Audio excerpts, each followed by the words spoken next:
decisiones cuando les toque rotar en un servicio de urgencias.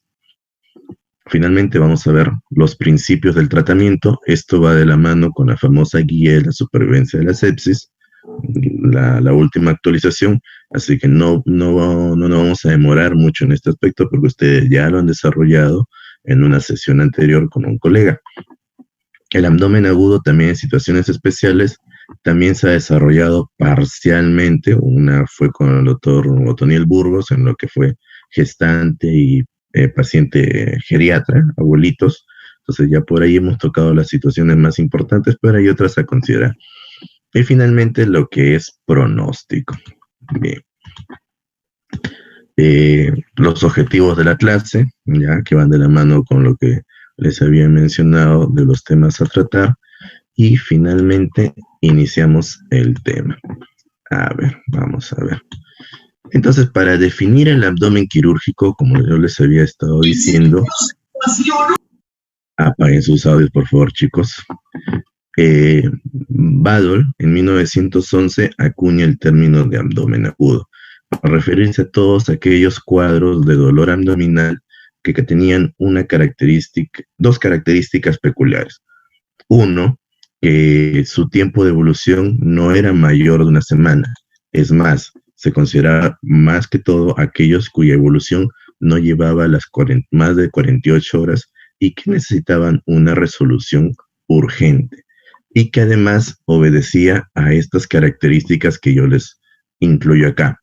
Tenía que haber sí o sí una adhesión del peritoneo. Es decir, la cavidad peritoneal se veía afectada de una u otra forma e iba a generar una respuesta inflamatoria, una respuesta a esa noxa, a esa adhesión. Dos, que al adherirse el peritoneo íbamos a tener un compromiso no solo de las estructuras intraabdominales, sino también una respuesta sistémica, ¿ya? Finalmente, que esta patología necesita de un diagnóstico temprano para que a la vez nosotros podamos suministrar un tratamiento temprano, un tratamiento precoz. Se dice que el mejor tratamiento para un abdomen agudo es la prevención de las complicaciones. Y cuando hablamos de complicaciones tiene que ver con las disfunciones multiorgánicas que vamos a ver más adelante. Entonces la clave es diagnóstico y tratamiento temprano. Aquí hay que entender dos cosas, ¿ya? Abdomen agudo no es sinónimo de cirugía. Abdomen agudo es un cuadro de dolor abdominal de presentación aguda con compromiso peritoneal, pero que no necesariamente va a terminar en cirugía. Y lo otro, abdomen agudo no es sinónimo de dolor abdominal. El dolor abdominal es un componente importante, quizás la manifestación más clave, la manifestación guía del abdomen agudo, pero sin embargo, por sí solo no nos hace el diagnóstico de abdomen agudo. Tenemos que tener otras cosas. Por ejemplo, tenemos que tener dolor abdominal y tenemos que tener alguna expresión de estas tres características. Por ejemplo, cuando hablo de adhesión peritoneal, mi paciente puede presentar defensa o contractura muscular. Cuando hablamos de compromiso extraabdominal, de repente mi paciente está haciendo a raíz del cuadro una disfunción respiratoria o una disfunción renal por deshidratación, etcétera, ¿ya? Y se considera que es una entidad multisindrómica, es decir, varios síndromes, varias patologías pueden presentarse en algún momento como un abdomen agudo. Dentro de lo que es las patologías quirúrgicas, las causas más comunes de abdomen agudo son las apendicitis agudas, en ese orden, las colecistitis, las obstrucciones, las úlceras pépticas con sus complicaciones y finalmente las diverticulitis. En ese orden cronológico de etiología del abdomen agudo de tipo quirúrgico, ¿ya? Ahora bien, para el concepto de abdomen agudo hay dos conceptos importantes que ustedes tienen que entender. Primero, el concepto inicial era una unidad anatomofuncional. Claro, el peritoneo es una membrana serosa que va a recubrir los órganos, va a recubrir la cavidad peritoneal internamente, se divide en una hoja parietal, una hoja visceral, etcétera, y que tiene una función de barrera, ¿no? De absorber secreciones, punto. Ese era el concepto inicial con el que se arrancó abdomen agudo, anátomo funcional. Sin embargo, con el tiempo y con las investigaciones, se determinó que este peritoneo es una unidad dinámica, no es estática, es activa, puede generar células pluripotenciales, puede generar respuesta inmune, tiene su propia actividad neuronal o neural, dado por un sistema nervioso entérico. Hay unos plexos que ustedes conocen ahí, Auerbach y Meissner. Hay inervación del sistema nervioso periférico y del sistema nervioso autónomo. Y hay una respuesta inmune. Tiene células en su interior que circulan en el líquido peritoneal que tienen actividad fagocítica. Tenemos macrófagos, tenemos ciertos linfocitos que son capaces a su vez de producir humores, ¿no? O producir citocinas, interleuquinas, que van a participar en una respuesta humoral. Entonces, cambió el concepto. Ya no es un concepto estático, sino es un concepto dinámico. Ahora tenemos una unidad neuroinmunohumoral. He ahí la explicación de todas las respuestas inflamatorias que es capaz de generar el peritoneo.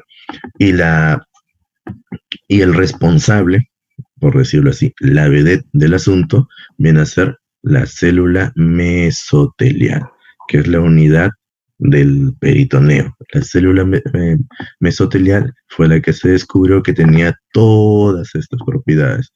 Ante la presencia de citoquinas proinflamatorias, complementos, gérmenes o productos tóxicos de los gérmenes, esta célula mesotelial era capaz de generar todas estas siguientes respuestas, como ustedes pueden apreciar ahí, y generar toda una cascada de acciones.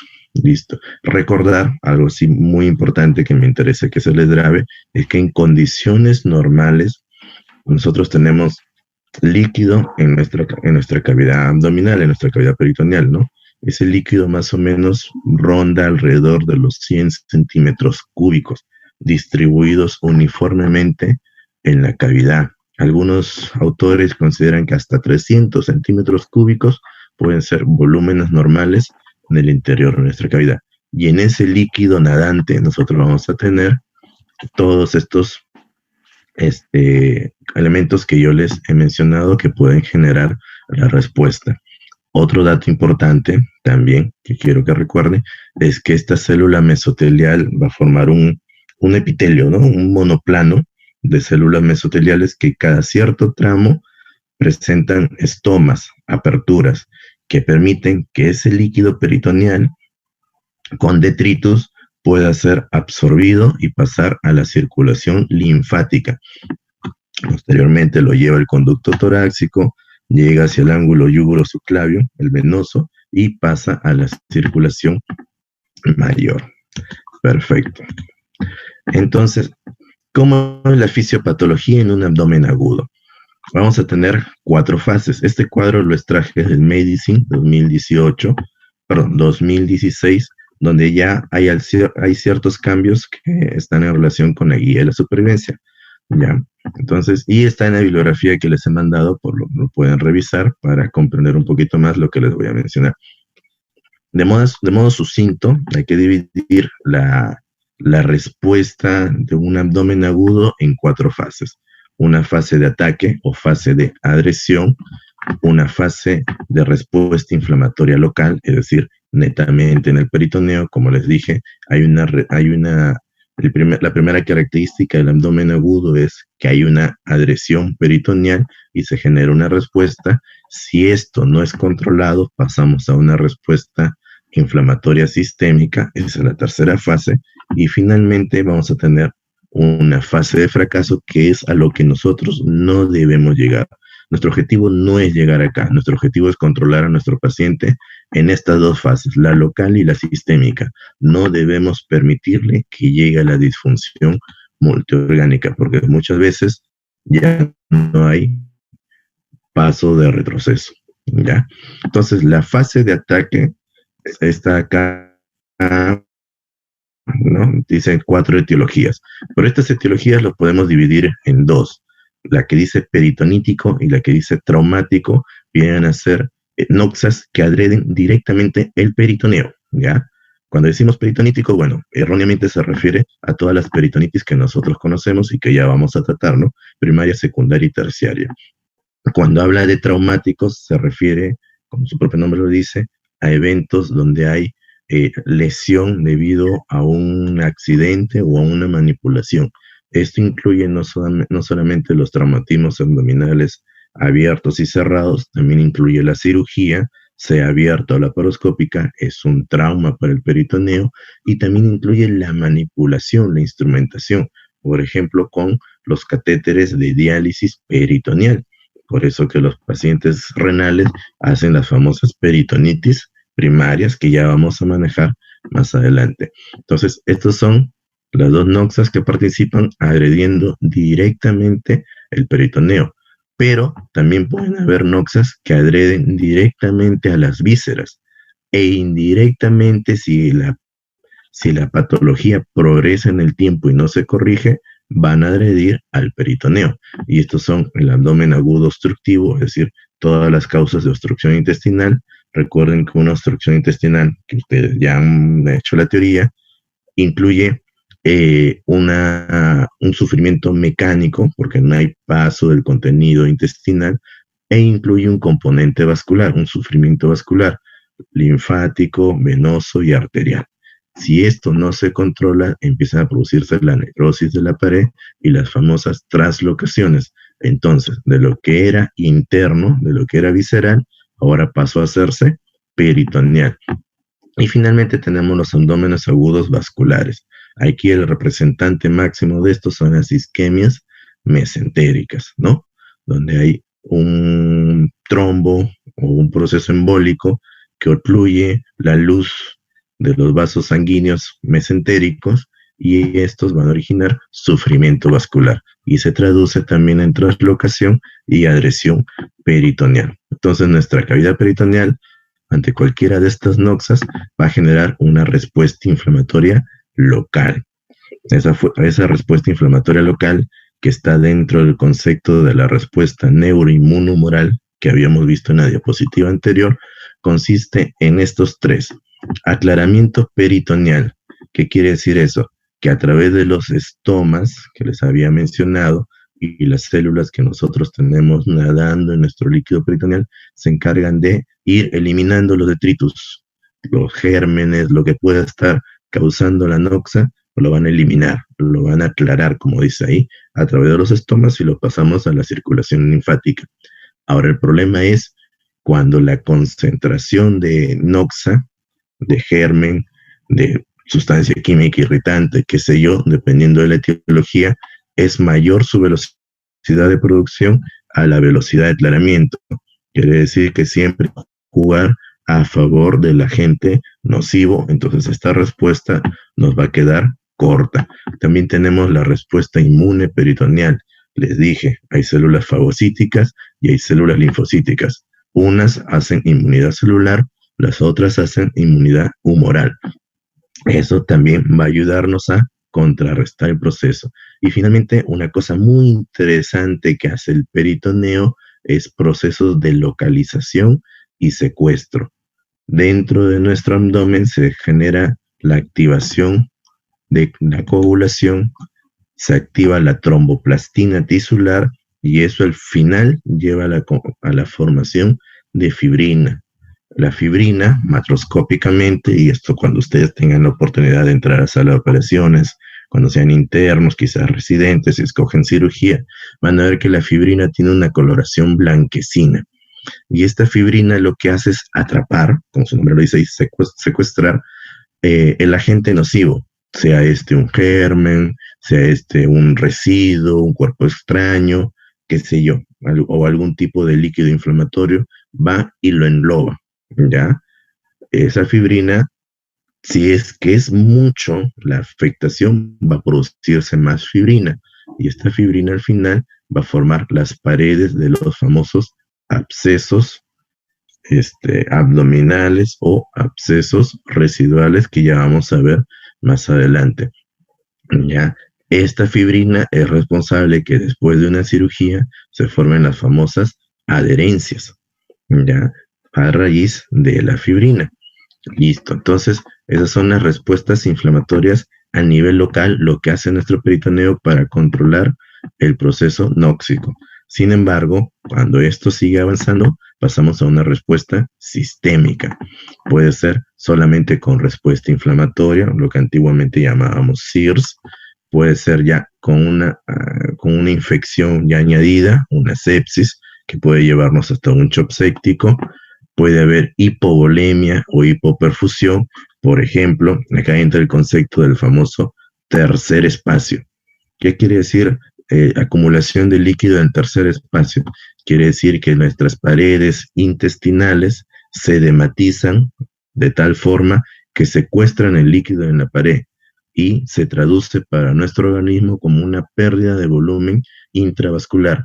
No es que el paciente esté sangrando, no es que el paciente esté deshidratado, sino que por la misma respuesta inflamatoria se edematiza la pared y secuestra el volumen y el organismo lo interpreta como una hipovolemia. Acá es importante recordar que el peritoneo tiene una superficie o un área de extensión que es igual a la superficie corporal de nuestra piel, es 1.8 metros cuadrados, es decir, es una área muy amplia para secuestrar volumen, ¿no? Y eso se va a manifestar finalmente como un shock. Y también vamos a tener la respuesta como hipertensión intraabdominal. Tenemos un cuadro obstructivo, ya, la misma acumulación de aire y líquido dentro de la luz intestinal va a aumentar la presión intraabdominal, o quizás la acumulación de mucho líquido infeccioso dentro de la cavidad, por ejemplo, una peritonitis, nos va a aumentar la presión abdominal y finalmente nos va a llevar al síndrome compartimental. Este es tema de otro capítulo que van a desarrollar conmigo, creo que es la última clase del sílabo, ya, este también es otro capítulo muy apasionante, muy interesante. Ahora bien, cualquiera de estas 4 formas de presentación, si nosotros no las controlamos, llegamos a la disfunción múltiple. Recordar que los primeros signos de disfunción son los hemodinámicos, luego los renales, y luego van apareciendo digestivos, respiratorios, y finalmente tenemos el cardíaco y la coagulación intravascular diseminada. Paciente que entra en CID, paciente que muy probablemente ya no regresa. Ese paciente ya lo tenemos casi perdido. Es como tirar una moneda al aire. 50-50 de probabilidades. Entonces nuestra chamba es no permitir llegar hasta estos lugares. Sin embargo, lamentablemente a veces nos topamos con pacientes muy descuidados o las condiciones de nuestra sociedad no son las adecuadas para que se dé una atención oportuna. Aquí hago un paréntesis, ya chicos, voy a hacer un paréntesis acá, justamente para mencionar, por ejemplo, lo que me pasó ayer en mi guardia. A raíz de esta pandemia, muchas personas pues evitan ir a los hospitales porque saben que estamos manejando pacientes COVID, ¿no? Y es entendible, nadie quiere exponerse, ¿no? Y prefiere ir a una parte privada o hacer las famosas teleconsultas. No me opongo, yo también de vez en cuando hago teleconsultas, pero tenemos que ser conscientes los médicos de cuál es el alcance de una teleconsulta. Hay ciertas enfermedades, ciertos trastornos que nosotros no podemos diagnosticar ni manejar adecuadamente a través de una consulta virtual. Traigo esto a colación porque ayer he operado 2 niñitos de 2 años y de 8 años con unas peritonitis salvajes de 7 días de evolución, los dos, por apendicitis complicadas, con perforación de la base, lo más catastrófico que ustedes se puedan imaginar. Y que los padres, es entendible, por no exponerlos a un hospital, han hecho teleconsultas con médicos X, ¿no? Y lo han estado manejando como faringitis, como diarreitas, y bueno, el cuadro ha persistido, ¿no? Una apendicitis de una vez que arranca ya no tenemos vuelta hacia atrás y esto se ha ido complicando. Los niños han llegado ya con ciertas disfunciones, disfunción respiratoria, disfunción hematológica con TP de 20, hemos tenido que pasarles plasma, todo eso, para poder estabilizarlos y entrar lo más pronto posible a sala de operaciones. Entonces es importante nosotros tener en cuenta, bueno, uno del aspecto de la teleconsulta, el alcance, ¿no?, real que puede llegar a tener, y lo otro es brindar siempre la oportunidad de un acceso oportuno o pronto a nuestros pacientes para evitar justamente estas complicaciones, ¿ya? Bueno, vamos a incluir rápidamente lo que es peritonitis. Itis, inflamación, ya todos nosotros sabemos, inflamación de la cavidad peritoneal, ¿no? Ahora, esta inflamación puede ser por su evolución aguda o crónica, ¿no? Lo que nos interesa en este capítulo es aprender justamente las agudas, son las que nos van a preguntar a nosotros en nuestro examen de cirugía, en nuestro ECOE, ya les solté algo, no van a decir nada, nos van a preguntar en nuestro INAN, en nuestro examen interno, entonces lo que nos interesa es esto, la peritonitis aguda. Las crónicas quedan un poquito más para la especialidad, pero hay que mencionarlas por ahí, todas las que son enfermedades granulomatosas, tuberculosis, sarcoidosis, etc., etc., etc. Por su extensión, podemos dividirla en localizadas, aquí yo siempre incluyo otro término más, difusa y generalizada. Y para eso tenemos que dividir el abdomen en cuadrantes. Localizada cuando está en un solo cuadrante, difusa, 2 cuadrantes, y la generalizada, 3 o más cuadrantes. Es una forma práctica de poderlos definir y poderlos recordar, ¿ya? Ahora bien, por el agente causal pueden ser sépticas, ya, que son las más comunes, y donde la etiología es netamente bacteriana. Aquí recordar los gérmenes más comunes, lo vamos a hacer en la siguiente diapositiva, pero siempre recordarles, son los gram negativos, a la cabeza el E. coli, por ahí también sigue la Klebsiella, el Acinetobacter, y los anaerobios, a la cabeza el Bacteroides frágiles, ¿no? Entonces, dentro de las sépticas tenemos esto, y luego tenemos las asépticas, es decir, aquellas con químicos endógenos propios de nuestro cuerpo y que pueden irritar el peritoneo, llámese sangre, llámese bilis, llámese el quimo, el jugo gástrico, etcétera. De aquí se desprende una pregunta muy interesante, yo me acuerdo clarito porque me vino en un examen, el orden de agresividad de los líquidos endógenos, ¿ya? Y nos venía una pregunta con 3 alternativas ordenadas en secuencia de agresividad. Entonces la respuesta es, el líquido más agresivo en nuestro cuerpo es el líquido pancreático. Sigue el líquido intestinal, sigue la sangre, bilis y terminamos con la orina. En ese orden los 5, líquido pancreático, intestinal, sangre, bilis y orina, ¿ya? Ahora, lo interesante es de que estas peritonitis asépticas son solo asépticas o son solo estériles en sus primeras horas, porque después sí o sí va a haber inoculación de gérmenes y terminan siendo todas sépticas. Ahora bien, por el origen, esta es la clasificación más común, primaria, secundaria y terciaria. Pasamos acá, a esta tabla. Esta es la clasificación de Hamburgo para las peritonitis. Y aquí hay que hacer ciertas menciones. En cuanto a las peritonitis primarias, ¿no? Estas peritonitis primarias son aquellas en donde la agresión no ha sucedido dentro de la cavidad peritoneal. Es decir, nuestro peritoneo está indemne. Sin embargo, la fuente de la infección viene a distancia, generalmente por vía hematógena. Por lo tanto, lo más común es que encontremos un solo germen, una sola bacteria.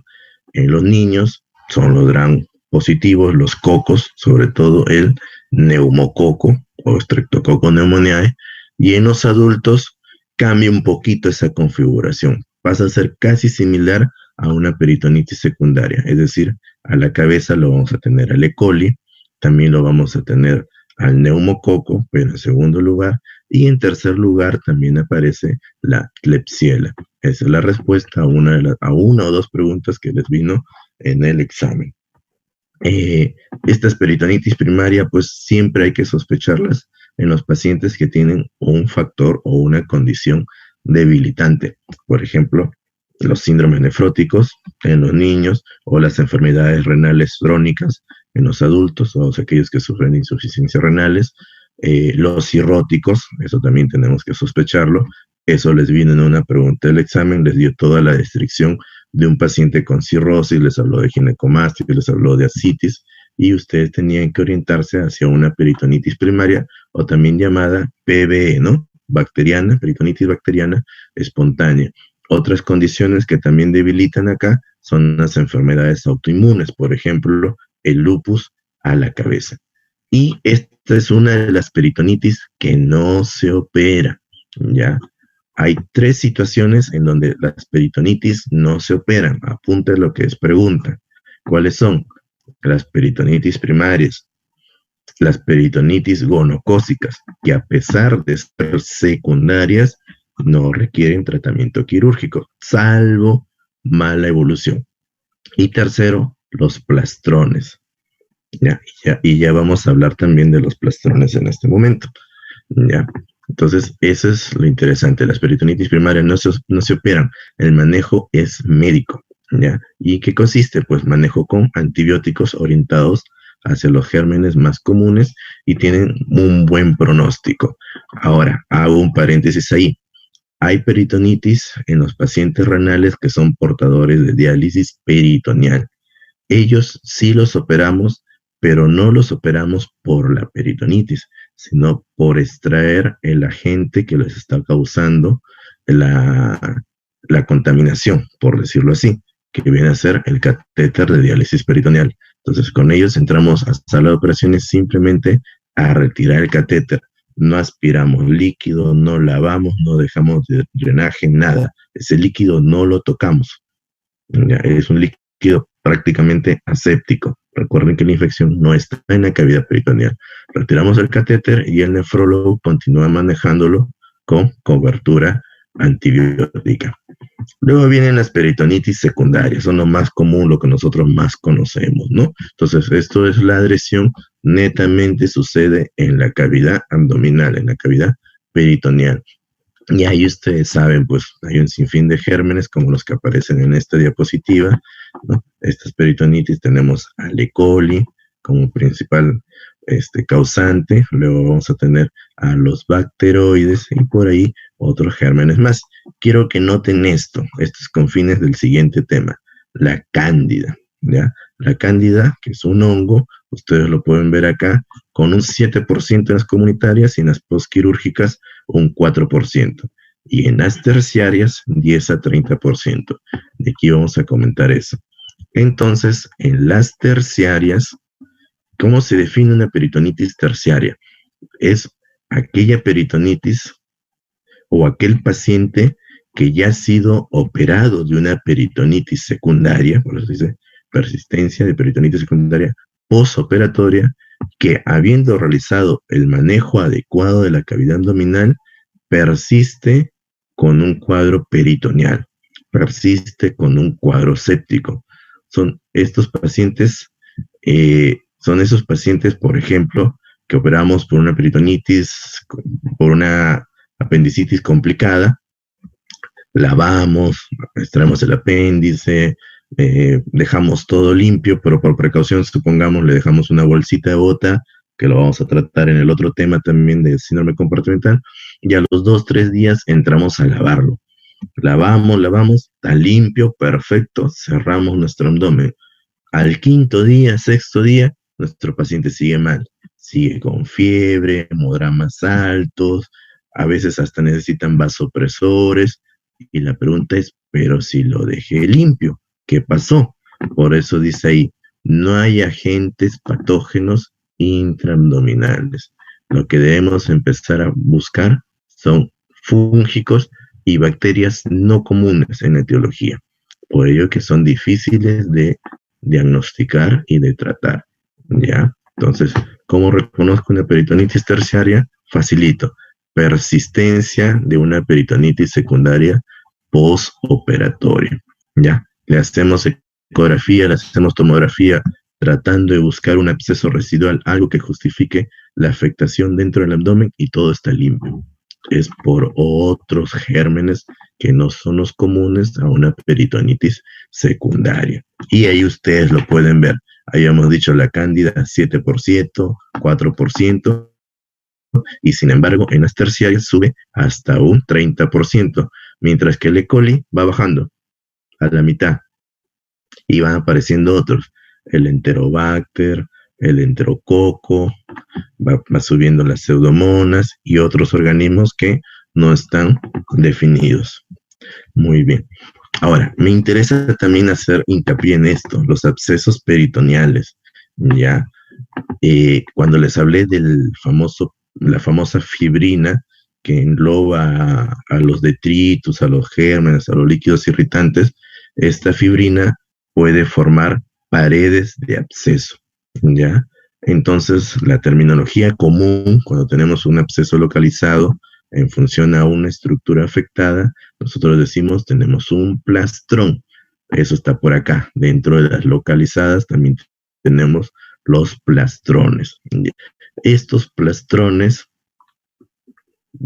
son motivo siempre de pregunta de sus asistentes cuando ustedes rotan en los hospitales. Entonces, alumno Pau que se respeta, si le preguntan qué es un plastrón, tiene que decir, un plastrón es una reacción plástica, porque es de defensa, que realiza el epíplon y los órganos intraabdominales, tratando de englobar un proceso inflamatorio. Supongamos los plastrones más comunes, los más conocidos, el apendicular y el vesicular. ¿Qué hace el epíplon? ¿Qué hacen los intestinos? Se pegan hacia ese órgano inflamado e infectado, que incluso hasta puede haberse perforado, se pegan de tal forma que van a formar una cavidad que aísla el proceso infeccioso del resto del abdomen. Uno entra a operar y todos los intestinos que están en el resto de la cavidad están limpiecitos. No hay líquido, no hay nada. Pero sin embargo, abrimos esa cavidad del plastrón y ahí está todo el problema. Ahora, para la literatura norteamericana, plastrón es sinónimo de flemón y es sinónimo de absceso. El asunto es que no es así en la literatura latinoamericana. El plastrón lo podemos dividir a su vez en flemón y en absceso. ¿Cuál es la diferencia? Ahí entra a tallar la fibrina. En el flemón hay escasa fibrina, hay escasa pus y como es escasa la fibrina no le ha dado tiempo de formar una pared de la cavidad. Simplemente son las estructuras que están adheridas y nada más. En cambio, en el absceso hay bastante pus, hay bastante fibrina que se ha dado el tiempo suficiente para organizarse como una cavidad, como un globo. Tiene una pared de fibrina. De tal forma que si nosotros intentamos manejar con antibióticos solamente un plastrón abscedado, no vamos a lograr nunca mejoría, porque los antibióticos no penetran esa pared de fibrina. Es muy diferente cuando tenemos un plastrón solamente con flemón, porque como no hay una barrera bien definida, los antibióticos pueden penetrar y podemos controlar el proceso. Entonces, grábense. Dentro del plastrón tenemos flemón y absceso. Antiguamente se decía plastrón sin CIRS para el flemón o plastrón frío y plastrón caliente o con CIRS para el absceso. Esa es la diferencia entre los dos. Por eso hay plastrones que nosotros los podemos manejar médicamente, no requieren cirugía, y otros que sí o sí tenemos que entrar a hacer drenaje porque los antibióticos no van a lograr penetrar la barrera de fibrina. Y finalmente, en esta diapositiva, me interesa mucho que vean la circulación del líquido peritoneal. Este es el colon transverso, lo cual nos divide el abdomen en un compartimiento supramesocólico y otro inframesocólico. Todo lo que es supramesocólico, por ejemplo, líquido que se origina en un proceso vesicular, en una úlcera péptica que se perfora del estómago o cualquiera de esos, van a ir siempre a acumularse arriba.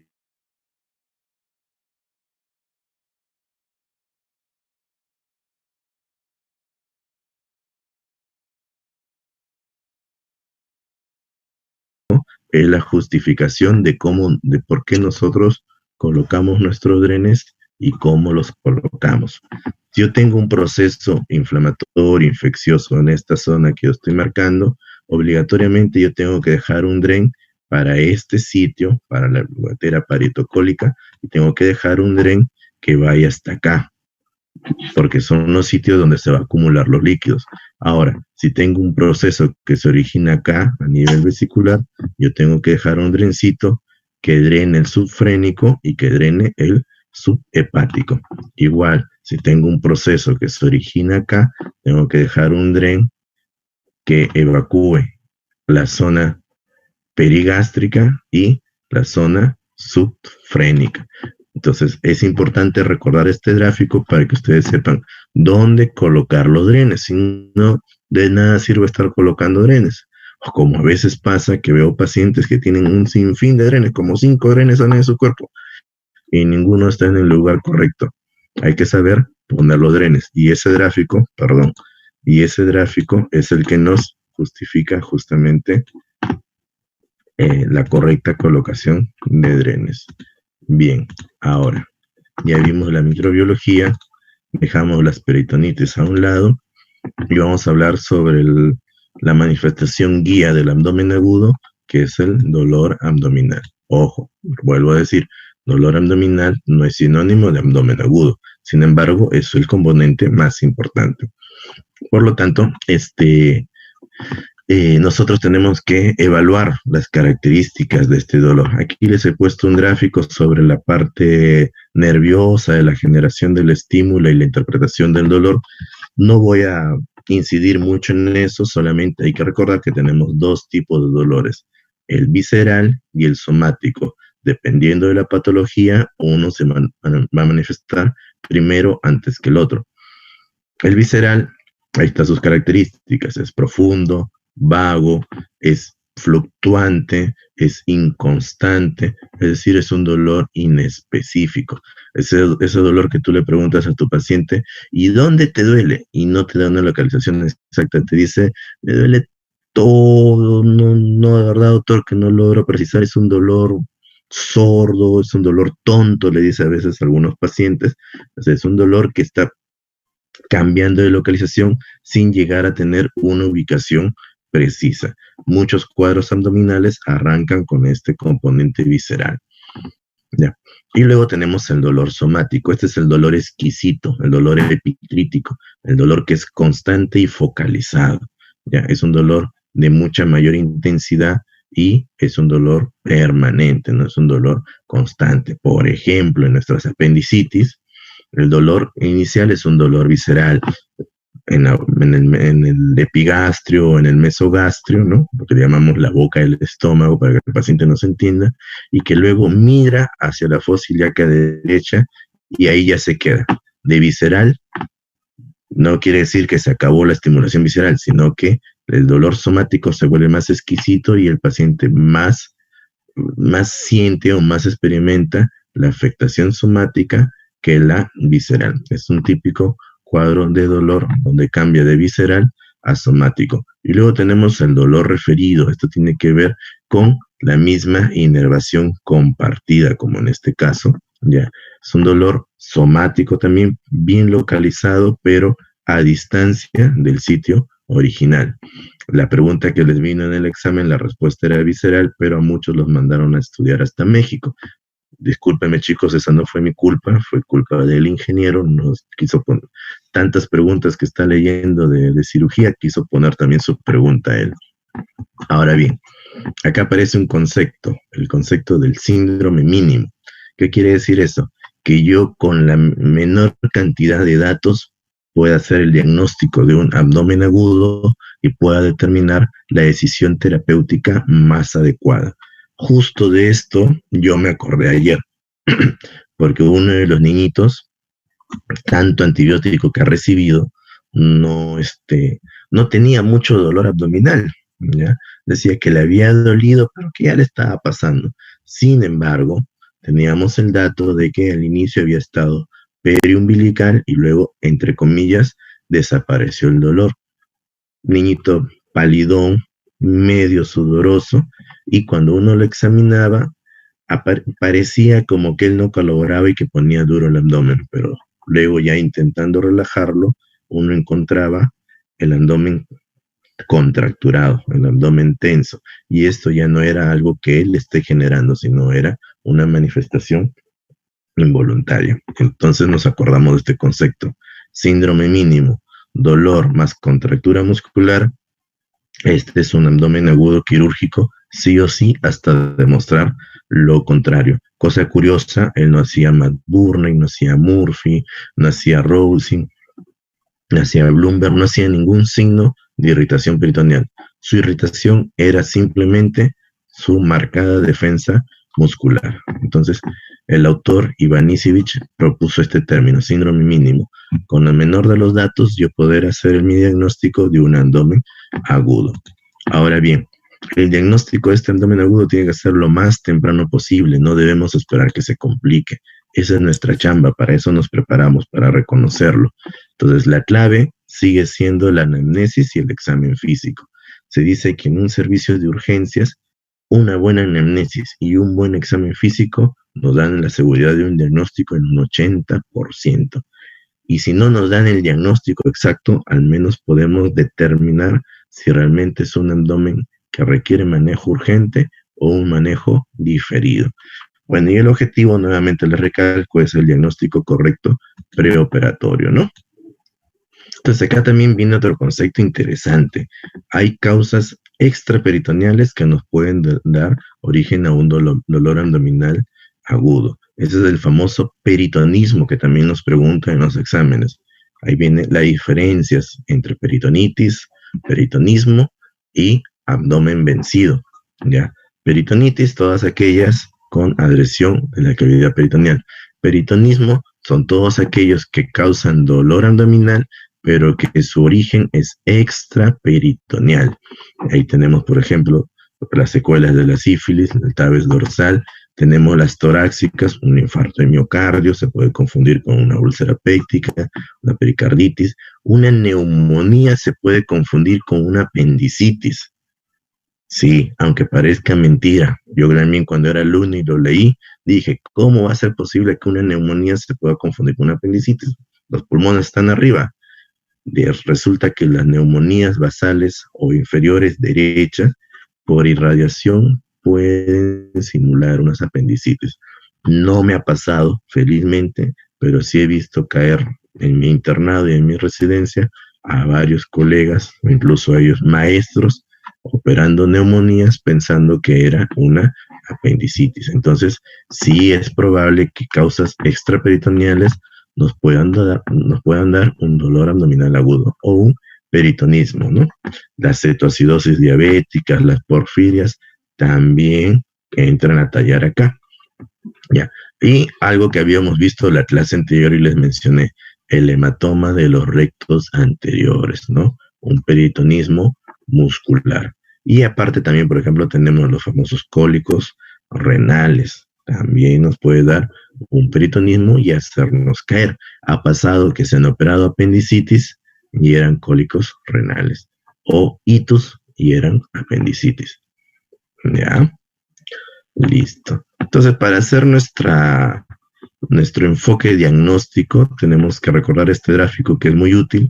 Hay variantes de este gráfico, ustedes lo pueden revisar en la bibliografía que les he dejado, pero más o menos para recordarnos la división en nuestros 9 cuadrantes y cada uno de ellos con ciertos órganos afectados o ciertos sistemas o patologías más frecuentes a dicho nivel, ¿no? Entonces, en nuestra anamnesis es importantísimo los antecedentes. Como les digo a mis grupos de rotación, yo tengo que tener mi esquema mental ya.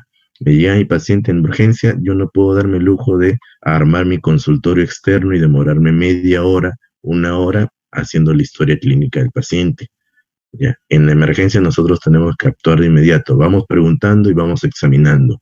¿Ya? Y en mi cabeza yo tengo que tener mi esquema mental. Por ejemplo, en mi caso, mi esquema mental es, ¿sufre alguna enfermedad? Eso incluye, ¿toma algún medicamento en especial o es alérgico a algún medicamento? 2, ¿ha sido operado antes? ¿De qué ha sido operado? ¿Con qué tipo de anestesia fue operado? Y 3, si es perdón, ya lo mencioné, pero si es alérgico a un medicamento. Pero acá hay otras cosas que también debemos incluir. Ya lo vemos en la afiliación.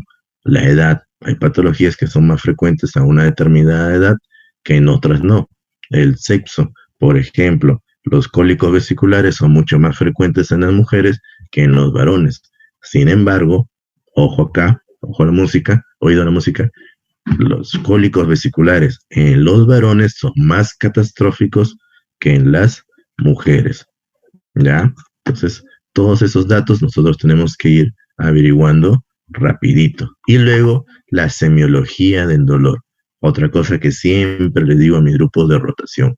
El cirujano, antes que cirujano, es clínico. ¿Ya?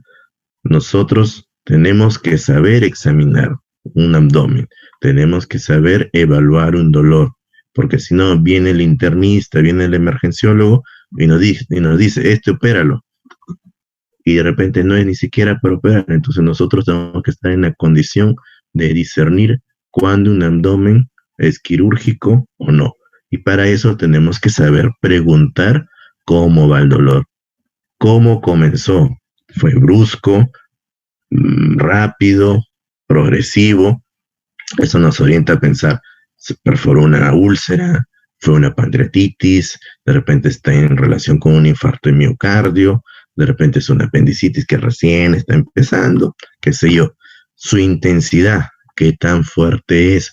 Y para eso muchas veces importa la apreciación, ver a mi paciente en qué posición está. El carácter del dolor es fluctuante, es permanente, viene y se va como un cólico, o es permanente como una pancreatitis. ¿Dónde está localizado? Para eso revisar estos cuadros. ¿Hacia dónde se irradia? Por ejemplo, los cólicos vesiculares hacia la espalda o hacia el hombro.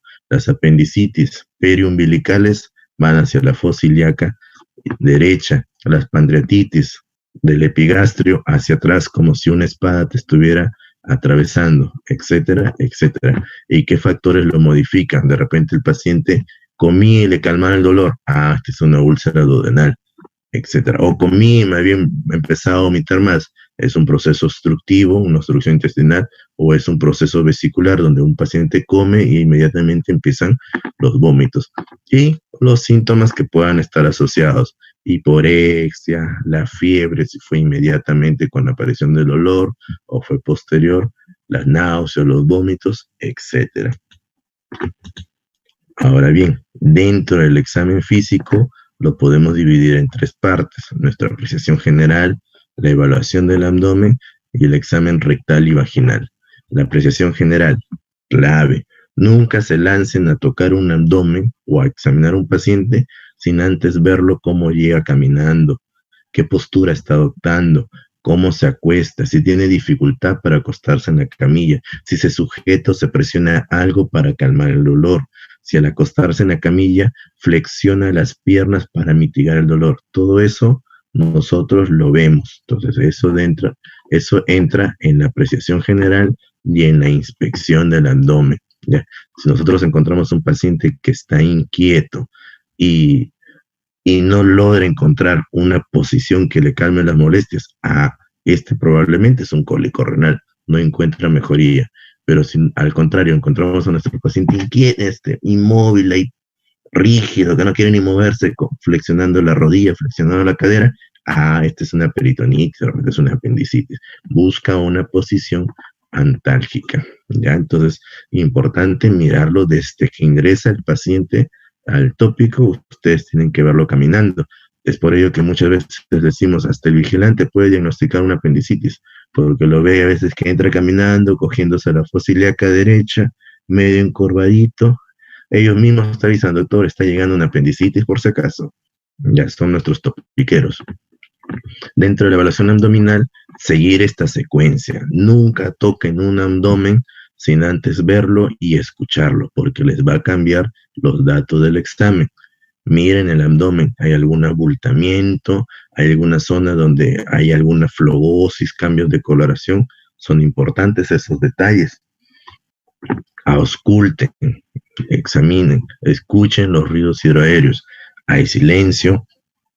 están aumentados, hay signos de lucha, los ruidos son metálicos, suena así como si rasparan dos fierros. Ya, esos son los famosos ruidos metálicos, quiere decir que está reconstruido y tienen que operarlo. Y luego de eso, recién palpación y percusión. Pero esto tiene una clave. Nunca palpen directamente la zona que le está doliendo al paciente. No sean malos, nunca más se va a dejar examinar por ustedes. Tienen que ir de las zonas donde no hay dolor y poquito a poquito acercarse a la zona dolorosa. Importante, bajen bien el pantalón a su paciente. Pasa que se les escapa diagnósticos por no querer desvestir bien al paciente. Tienen que ver todo el abdomen.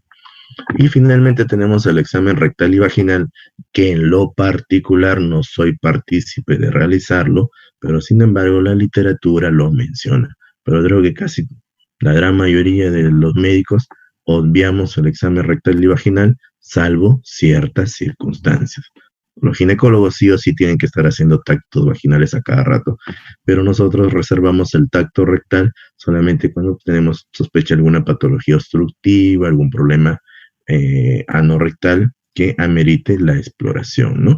Y por aquí les dejo un cuadro resumen de algunos signos importantes que ustedes siempre deben tenerlos en cuenta. Hay muchos más, lógicamente hay muchos más, pero quizás estos son los más importantes que les permiten tener una idea o un enfoque rápido de la patología a la cual nos podemos estar enfrentando. Ahora bien, ya examinamos, ya vamos teniendo nuestra sospecha, ahora vamos a dirigir nuestros exámenes a lo que nosotros estamos sospechando, no a lo que dice la teoría del libro, sino a lo que nosotros estamos sospechando. Y para eso, pues, tenemos que echar a andar las dos herramientas más importantes que tenemos en un servicio de emergencias, el laboratorio y la imagenología. Para ello tenemos que tener en cuenta las realidades de nuestros hospitales. Entonces, en el laboratorio, pues no podemos darnos el lujo de pedir pruebas muy sofisticadas. Tenemos que pedir aquello que nos va a ayudar a confirmar o descartar nuestro diagnóstico agudo, el que justifica la emergencia, no de las otras patologías que el paciente trae. En emergencia, nosotros tenemos que resolver la causa de la molestia del paciente. Lo demás es cuando el paciente ya está estabilizado, ¿ya? Entonces, por ejemplo, tenemos a un paciente diabético y la glucosa está en 200. No voy a estar pidiéndole hemoglobina glicosilada en ese momento. No es fundamental. Tengo que buscar otro que me oriente a lo que él viene. Entonces, pruebas rápidas y elementales. Nuestros hemogramas, dentro de ellos la leucocitosis. Podemos pedir nuestras amilasas, lipasas, cuando tenemos la sospecha de un problema biliopancreático. Podemos pedir marcadores de la actividad cardíaca, como CPK, troponinas, para ver si hay una afectación del músculo cardíaco. Podemos pedir LDH, lactato deshidrogenasa, en una isquemia mesentérica, complementarlo con un dímero D, fibrinógeno, qué sé yo, pero siempre orientado hacia la patología. Un examen de orina quizás nos puede ayudar muchísimo, entonces siempre es lo más orientado a nuestra sospecha. Y luego tenemos la imagenología, ¿no? Y en un servicio de urgencias, la herramienta más barata, más económica, aunque a veces muy menospreciada, viene a ser la radiografía de abdomen de pie, abdomen simple. Debe ser siempre nuestra primera prueba diagnóstica. Y aunque quizás su mayor utilidad sea en los cuadros obstructivos, es una herramienta que nos permite sí o sí decidir si es quirúrgico o no es quirúrgico. Por ello podemos evaluar la presencia de la línea del psoas, el patrón gaseoso, cómo se distribuyen los gases. Si es, por ejemplo, por afectación colónica, nuestro marco colónico va a estar distribuido hacia la periferia y va a tener una presentación como de anillos incompletos por las austras. En cambio, si la obstrucción es en el intestino delgado, la distribución va a ser más central y va a ser división completa porque tenemos las válvulas conniventes, ¿ya? Cuando tiene esa presentación se le llama la famosa pila de monedas. si tenemos la distribución del gas fuera de una víscera, los famosos neumoperitoneos. Ese es el famoso signo de Popper, cuando se va al subfrénico o subdiafragmático, como ustedes quieran llamarlo. Y si ese neumoperitoneo es voluminoso y le tomas la placa al paciente en decúbito supino, va a aparecer el famoso signo del ligamento falciforme. Esa es una pregunta también que les vino por ahí. Es indicativo de una perforación, de un neumoperitoneo. Pueden apreciar calcificaciones, a veces en urolitos, fecalitos, qué sé yo. Pueden apreciar otros cuerpos extraños, quizás una monedita que se pasaron los niñitos, que también es muy común. Luego de eso tenemos estos dos, la ecografía y la tomografía. Ambos siempre disponibles en un servicio de urgencia. Sin embargo, hay que tener criterio para pedirlos. Con el paso de los años, se ha llegado a una convención de que la tomografía debe ser el examen de elección para descartar la etiología de un abdomen agudo. Debe ser de elección. Por ello les lanzo la pregunta, contraste oral versus endovenoso. Bueno, casi todos los trabajos dicen que debe ser en un abdomen agudo, debe ser un endovenoso. Si ustedes piden una tomografía sin contraste, salvo que su patología que sospechan no requiera mucha sofisticación, en realidad no les va a servir mucho la tomografía. Así que de elección siempre debe ser tomografía con contraste. El contraste oral casi nos indica ciertas circunstancias. Bueno, el doctor Pierre González debe saber más que yo sobre este aspecto, así que ahí no voy a entrar en discusión. Pero para las preguntas de nuestro examen, siempre, ¿cuál es el siguiente examen a pedir? ¿Cuál es el examen de elección? El ATAC. Ahora, todo tiene un pero. ¿Cuándo pido una ecografía y no pido un ATAC? La ecografía, por la ventaja de que es menos invasiva, es más rápida, es más fácil movilizar al paciente, está indicado, 1, pacientes inestables. No voy a meter al tomógrafo a un paciente que se me está desangrando. Entonces, ahí entra a tallar la ecografía, los famosos ECOFAS. Segundo, cuando yo sospecho que la causa del abdomen agudo es bilio pancreático. Sospecho que es por una colecistitis aguda, ecografía. Cuando sospecho que la causa del abdomen agudo es ginecológico o ginecostétrico, ecografía abdominal. Cuando mi paciente es niño, de esos intranquilos que no colaboran y que no puedo sedarlo para hacer una tomografía, le pido su ecografía. Esas son las circunstancias en donde yo debo elegir una ecografía frente a una tomografía. Repito, esto les va a venir. ¿Cuándo pido ecografía?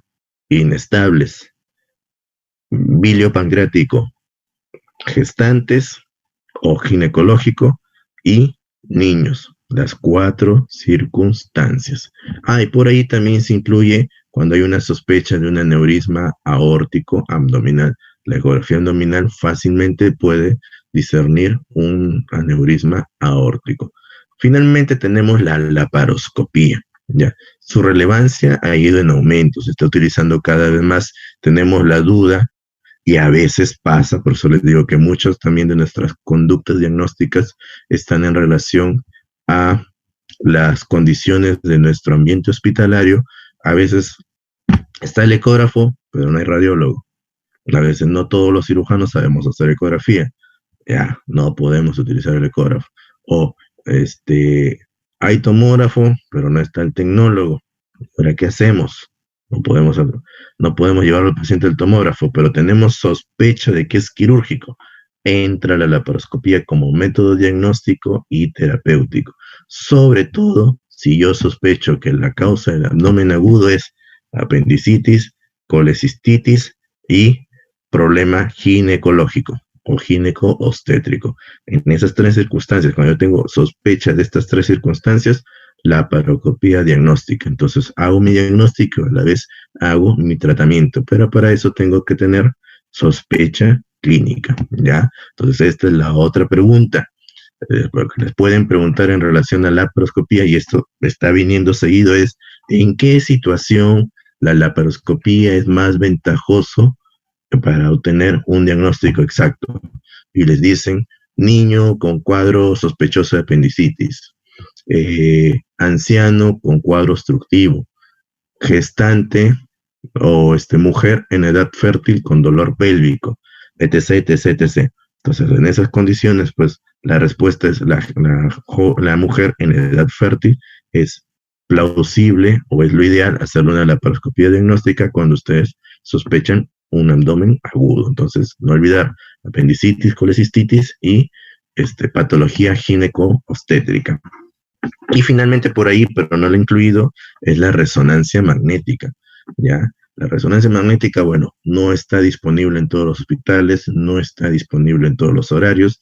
Ustedes quizás conocen la realidad que para sacar una cita para una resonancia magnética te dan de aquí en 2, 3 meses. Peor aún, a veces por emergencia es más difícil conseguirlo. Entonces la resonancia magnética casi no ha demostrado utilidad en el diagnóstico de un abdomen agudo, excepto gestante con dolor abdominal con ecografía negativa para patología. A ella no le puedo hacer su plaquita, no le puedo hacer su tomografía, dependiendo de la edad gestacional, y mejor le podemos hacer una resonancia. Gestante con abdomen agudo, ecografía negativa, candidata a resonancia magnética. No hay radiación, no hay lesión sobre el producto y es un excelente examen. Sin embargo, no siempre está disponible. Ahora bien, en cuanto al tratamiento, listo.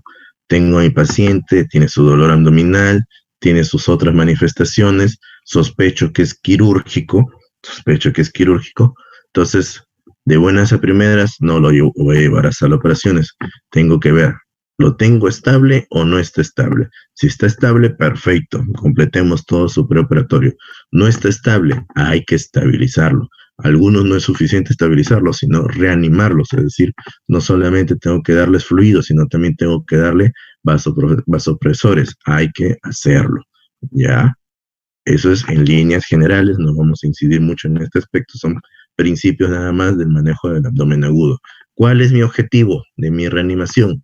Presión venosa central entre 8 y 12, PAN por arriba de 65, y que el paciente orine más de 0.5 mililitros kilo hora. Estas tres premisas, no olvidarnos. Luego de eso, arranquemos antibiótico terapia empírica. ¿Qué esquemas de antibiótico? Ustedes lo pueden revisar en la guía de supervivencia de la sepsis, pero sin embargo, para hacerles recordar, recordemos cuáles son los gérmenes causantes. Tenemos el E. coli, tenemos la Klebsiella, tenemos los bacteroides, es decir, tenemos gram negativos y anaerobios. Cualquier aminoglucósido, cualquier quinolona o una cefalosporina de tercera o cuarta generación asociado a un antianaerobio. Por excelencia en abdomen, metronidazol. No tengo metronidazol, ya pues hay que darle una clinda. Si no, y queremos ser más completo o dependiendo de la severidad del proceso séptico, puedo darle un carbapenén, puedo darle un pipetazo, puedo darle cualquiera de las otras asociaciones, pero siempre haciendo un uso racional de antibióticos. Y esta terapia empírica tiene que arrancarse sí o sí en la primera hora de admisión del paciente, ya previa toma de hemocultivo. Bueno, aquí hay que hacer un mea culpa. La literatura dice que hagamos hemocultivos, pero en la práctica diaria siempre arrancamos antibiótico y no, me voy a ser sincero que de cada 100 tal vez uno tomemos hemocultivo. La verdad, les voy a estar bien sincero, pero hay que pegarnos a la parte académica, ¿no? Entonces, hemocultivo y arrancamos la terapia antibiótica en la primera hora. Se dice que por cada hora que pasa y no iniciamos nuestro tratamiento antibiótico, aumenta la morbilidad y la mortalidad en un 7%. Así que no sean malos, arranque el antibiótico y arránquenle analgesia también. Antiguamente decíamos, hasta hace algunos años, en un abdomen agudo, no le dejen analgésicos hasta ver bien la evolución del cuadro, definir cuál es la etiología. No, señores, ya se demostró que con analgesia o sin analgesia, el cuadro es el mismo.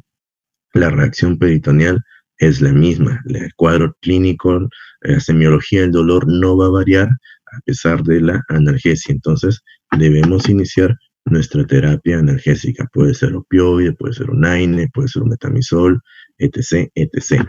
Y ahora bien, mi paciente va a cirugía, perfecto. Le hago la laparotomía o le hago la laparoscopía, depende de las condiciones del paciente, del cirujano y de la institución.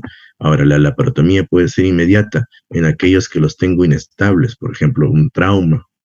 ¿Ya? Entonces ellos no me va a dar mucho tiempo para estabilizarlo, tengo que entrar de inmediato. Si no, caso contrario, la laparotomía urgente. Una peritonitis, lo estabilizo, lo preparo bien, 3, 4 horas, entro. Es urgente. O le puedo hacer la laparoscopía, depende del entrenamiento del cirujano, que el paciente esté estable, que se pueda manejar, que pueda tolerar el neumo, ¿ya? O en algunos casos se puede hacer radiología intervencionista. Este es un dato muy interesante, cuánto ha evolucionado la ciencia, que ahora hay algunas cirugías que se postergan porque apareció esto, la radiología intervencionista. No todos los hospitales cuentan con radiólogos intervencionistas, pero los que lo tienen han dado un gran salto de avance. Se puede hacer drenaje de abscesos a través de radiología intervencionista. Por ejemplo, tengo un plastrón abscedado, tengo una buena colección de líquido, radiólogo viene, una cosa es radiólogo y otra cosa es radiólogo intervencionista. Esta es una subespecialidad de 2 años. Entra guiado por ecografía, guiado por tomografía, sus agujas especiales, aspira todo el contenido. Se acabó. Continuamos antibiótico y ver evolución. Entonces la radiología intervencionista también entra a tallar acá como un pilar para el tratamiento resolutivo del paciente. Hay unos principios fundamentales que debemos recordar acá. 1. Tratar el foco contaminante. Apéndice, vesícula, se perforó una úlcera, ha sido un divertículo, un tumor abscedado, qué sé yo. Entonces, tratemos, resequemos eso. Limpiemos el peritoneo, retiremos los restos de fibrina, lavemos lo que sea necesario y o asociemos drenajes. Acá lo pongo y o más menos, porque no todos los casos va a ser necesario dejar un drenaje. Por ejemplo, la disyuntiva típica en una peritonitis generalizada, dejo dren, no dejo dren. Antes era un delito decir que no ibas a dejar un dren. Sin embargo, ahora se ha demostrado que bien lavado el abdomen y teniendo como nuestro aliado a la célula mesotelial que filtra, que aclara y hace todo ese proceso, ya no es necesario dejar un drenaje en una peritonitis generalizada. Sin embargo, cuando dejamos drenaje, y apúntenlo porque siempre les van a preguntar, y sobre todo si son mis internos, yo sí les voy a preguntar esto, ¿por qué dejaron un dren? Si tienen la justificación, bienvenido sea. 1. Peritonitis o accesos localizados. 2. Lechos friables. Ya sea, por ejemplo, saqué mi apéndice, ligué mi base, pero lo veo que el tejido de mi base pendicular como que está, mírame y no me toques, como que se puede desprender, se puede abrir en cualquier momento, entonces mejor le dejo un dren. Rafias sospechosas de dehiscencia, por ejemplo, a una anastomosis, pero veo que mi anastomosis puede fallarme, puede fugar, le dejo un dren para que mejor me avise y todo el contenido que va a fugar salga fuera del abdomen y no se acumule y le cause peritonitis y dolor a mi paciente. Y finalmente, cuando hay lecho, friable, absceso localizado y sospecha de sangrados residuales. Listo. Esas son las 4 condiciones en donde yo tengo que colocar un drenaje sí o sí. Ojo, chicos, para mí, bueno, y en realidad para la gran parte de cirujanos, colocar un dren no es un delito, no nos hace menos cirujanos. Al contrario, nos vuelve más precavidos y le estamos dando una posibilidad de ayuda al paciente si es que por A o B aparece una complicación. Sin embargo, va a haber colegas, y ustedes los van a ver, que le van a decir, dren, ¿por qué dren? Yo soy el mejor. Y no es así. Hay indicaciones claras que se respetan a nivel mundial, donde hay mucho mejores cirujanos que los que tenemos en nuestra localidad. Y finalmente, la gran disyuntiva, si tenemos una gran sepsis abdominal, ¿le dejo el abdomen abierto o lo cierro? Esto lo vamos a dejar aquí en stand-by porque es tema que vamos a tocar cuando hablemos de cirugías de emergencia, síndrome compartimental y abdomen abierto. Ahí vamos a ver cuándo lo dejamos abierto, cuándo lo cerramos. Ahí todavía no vamos a incidir mucho. Finalmente, las situaciones especiales, bueno, ya habían visto la gestación, ya habían visto los pacientes geriátricos, los pacientes en estado crítico no podemos esperar mucho, tenemos que decidir sí o sí, rápido. Si hay criterios para entrar con inestabilidad, entremos, no perdamos el tiempo. En los niños es una casuística especial, los niños a veces no nos dan la información precisa, hay que saberlo, averiguar. Para examinar a un niño no puedes irte de buenas a primeras a examinarlo, a tocarlo. Tienes que hacerte su amigo en ese momento. A pesar que él está con dolor, háblale bonito, mira, Juan Diego, soy fulano de tal, cuántos años tienes, qué colegio estudias, y le empiezas a sacar un montón de datos y después ya él solito te empieza a contar todo. Entonces en los pediátricos tenemos que tener en cuenta esto. Y otro detalle muy importante, el epiplon de los niños es más corto que en los adultos, entonces no te va a dar mucha reacción o no te va a dar mucha defensa, no le da tiempo a defenderse. Y en los niños los procesos peritoneales avanzan mucho más rápido que en los adultos. Los inmunocomprometidos no te van a dar todo el cortejo de manifestaciones de una sepsis, igual que en un geriátrico. Casi no te va a dar fiebre, los hemogramas casi no se van a alterar, pero si tú en ellos ves trastorno del sensorio, cierto grado de palidez, eh, algo de, algo de conductas que alteren su hábito normal, este paciente tiene algo. Y finalmente, pues la obesidad mórbida, como ya hemos discutido con mi grupo de rotación, el grosor del panículo adiposo nos va a retardar muchas veces la reacción peritoneal. Por eso con cariño les dejé ese casito del gordito, ya, del abdomen agudo, ¿no? Con dos trampas, la obesidad mórbida y el antecedente epidemiológico. Es un caso real que sucedió en mi hospital. Bien, chicos, en cuanto a la parte pronóstica, pues creo que ustedes disponen más que yo de muchos scores para poder valorar pronóstico. Quizás el más conocido es el Apache, ¿no? Que tiene ahí sus puntuaciones y ciertos parámetros que evalúa, ¿no? Entonces, si en este score nosotros tenemos un score inicial de 12.7, la posibilidad de fallecidos es de un 20 y tantos por ciento. La posibilidad de que sobrevivan es de un 10%. Entonces, tenemos que tratar que nuestros scores sean lo mínimo posible. Muy bien, doctores. Eso es el desarrollo del tema. ¿Preguntas?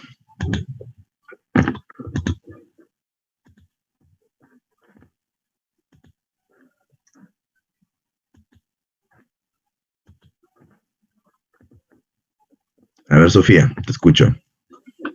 Buenas noches. Mi consulta es de que si el abdomen agudo lo consideramos como un diagnóstico o como un problema a la hora de hacer la historia clínica. Son los dos, Sofía. Son los dos. Salvo que el enfoque de una historia clínica haya cambiado, cuando hablábamos de historia enfocada a problemas, los problemas podían ser un hallazgo laboratorial, un signo, un síndrome o un diagnóstico confirmado. En este caso, el abdomen agudo cumple todos esos criterios, así que considéralo como un problema de salud y a la vez también es un diagnóstico. Ah, ya. Y respecto, por ejemplo, en el caso que nos venía del paciente, reúne criterios, por ejemplo, de lo que es la triada de Charcot para colangitis. Sin embargo, Sí. al momento que le hacen los exámenes, dice que no se encuentran litos. Y bueno, si bien es cierto, la causa más que todo de lo que es la colangitis es ajá, exacto. Entonces, ¿qué otra causa sería? Pero no es la causa absoluta, Sofía. Ya. Ajá. ¿Y No cuál es la sería causa entonces absoluta. en este caso? Ya, yo te voy a dar una explicación. Muchas veces nuestros exámenes de diagnóstico tienen una sensibilidad para ciertos diámetros, ¿ya? Pasa, ojo que ahí el caso clínico solamente tenía resultado de una ecografía. Cuando tú quieres sospechar o sospechas de una colecistitis litiásica, se abre otro abanico de posibilidades. Puede ser parasitarias, puede ser respuesta inflamatoria netamente, y puede ser los famosos microcálculos, los cálculos pequeños, los cálculos que miden menos de 4 milímetros. Entonces, la ecografía, dependiendo del tipo de ecógrafo y dependiendo del ecografista, ya pueden detectar cálculos de 2, de 3 milímetros, ya. Sin embargo, hay cálculos más pequeñitos de 1 milímetro que no pueden ser detectados. Y esos son los responsables muchas veces de las colangitis y pancreatitis, que no le encontramos cálculos. Ahí, si nosotros lo hubiéramos tenido estable el gordito, lo ideal hubiera sido pedirle una colangioresonancia, y eso te hubiera mostrado probablemente alguno de esos calculitos pequeñitos. ¿Ya? Ahora bien, no es necesario tener cálculos para tener una colecistitis aguda ni para tener una colangitis. Eso lo van a ver ustedes, creo que en estos días ya le toca desarrollar la clase de patología de vesícula y de vía biliar. Ahí les van a demostrar que no necesitas presencia de cálculos para desarrollar esos cuadros. Muchas veces solamente con los cristales de calcio, de colesterol, puedes desarrollar un cuadro. ¿Ya? Recuerden que en medicina no hay nada absoluto, chicos. ¿Ya, Sofía? Sí, doctor, gracias. Ok. ¿Alguna otra pregunta, chicos?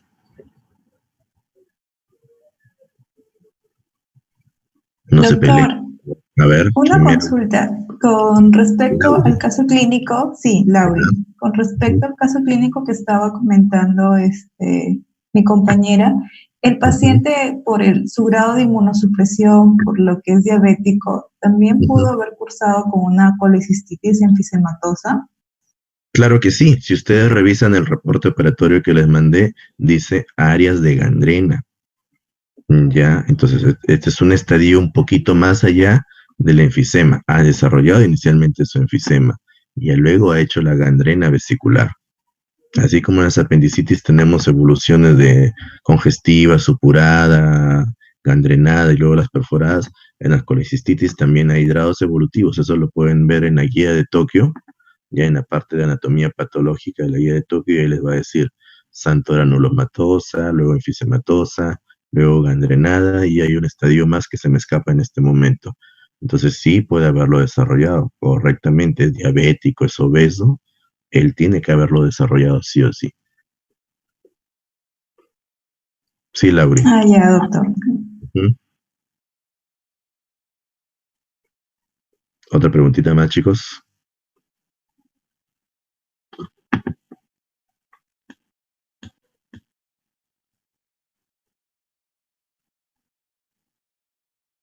No está el más preguntón de todos, Mario Carbonell. No está. No está William. Fátima, no tienes preguntas.